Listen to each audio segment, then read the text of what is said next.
పవన్ కళ్యాణ్ తనని తాను తక్కువగా చూసుకున్నారు కాబట్టి తన దగ్గర అంత ఓపిక లేదనుకున్నారు కాబట్టి చంద్రబాబు గారు షరతుకు ఒప్పుకున్నారు 24 స్థానాలు అనేది. రెండో పాయింట్ ఏంటంటే బయట కార్యకర్తలకి నాయకులకి చెప్తా ఉన్నారు అంటే ఫస్ట్లో మూడో వంతు సీట్లు అన్నారు, అంటే గౌరవప్రద స్థానాలు అన్నారు. ఆ తర్వాత మూడో వంతు సీట్లు అన్నారు. అయితే ఆ మూడో వంతు సీట్లు అన్నటువంటిది ఏది ఆఫ్టర్ ఎలక్షన్స్, అంటే ఎన్నికలు అయిపోయాక స్థానిక ఎన్నికలు, నామినేటెడ్ పదవులు, ఎమ్మెల్సీలు ఇట్లాంటి వాటిట్లో మూడో వంతు అని ఒప్పుకున్నారు చంద్రబాబు అని పవన్ కళ్యాణ్ చెప్పారు. బట్ మొన్న 24 సీట్ల అనౌన్స్మెంట్ రోజున కూడా చంద్రబాబు నాయుడు 24-3 అని మాత్రమే చెప్పారు తప్పించి అట్లా మూడో వంతు జనసేనకి ఇస్తానని ఎక్కడ మాట్లాడాల, ఎక్కడ కమిట్ అవ్వాల. పవన్ కళ్యాణే మాట్లాడారు, ఆయనేం మాట్లాడాల చంద్రబాబు అక్కడ. అంటే ఇప్పుడు ఇదివరకు గౌరవప్రదమైన స్థానాల్లాగానే ఉంటుంది.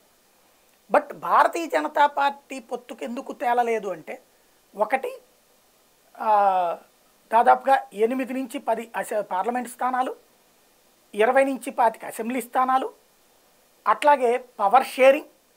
ఆ తర్వాత ఎన్నికల తర్వాత రాబోయే 5 ఏళ్లలో జరిగే ప్రతి ఎన్నికల్లో కూడా ఇదే రేషియోలో, అంటే 175కి ఎంతైతే ఇస్తున్నారో 18 అయితే 10%, 25 అయితే 25%, ఆ రేంజ్లోనే తమకి పదవులు కావాల్సిందే. అంటే సర్పంచ్లు కానీ, ఎంపీటీసీలు కానీ, జెడ్పీటీసీలు కానీ, కార్పొరేషన్లు కానీ, మున్సిపాలిటీలు కానీ అన్నిట్లలో కూడా అదే ఫార్ములా అమలు కావాల్సిందే.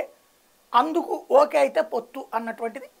దాంతోపాటు పవర్ షేరింగ్, ఇది అమిత్ షా గారు అడిగింది. అది తేల్చడం ఇష్టం లేదు చంద్రబాబు గారికి, అది ఇవ్వడం ఇష్టం లేదు. ఎందుకంటే ఇప్పుడు లాస్ అయినటువంటి వాళ్ళకి రేపు పొద్దున్న చంద్రబాబు ఇప్పుడు ఫర్ ఎగ్జాంపుల్ 24 వీళ్ళకి ఇచ్చారు, రేపు దీనివల్ల లాస్ అయినటువంటి వాళ్ళకి వీళ్ళందరికీ తెలుగుదేశం వాళ్ళకి ఇచ్చుకోవాలి కదా. అందుకే పవన్ కళ్యాణ్ కూడా కమిట్ అవ్వాలి. ఆయన కమిట్ అయ్యారని చెప్తున్నారు అంతే, అవలే.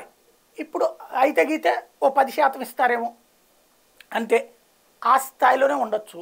అది చంద్రబాబు గారు ఏమీ తేల్చి చెప్పకపోవడం వల్లనే పవన్ కళ్యాణ్ ద్వారా భారతీయ జనతా పార్టీ అధినాయకత్వాన్ని కన్విన్స్ చేసే ప్రయత్నమే చేస్తున్నారు బాబు గారు.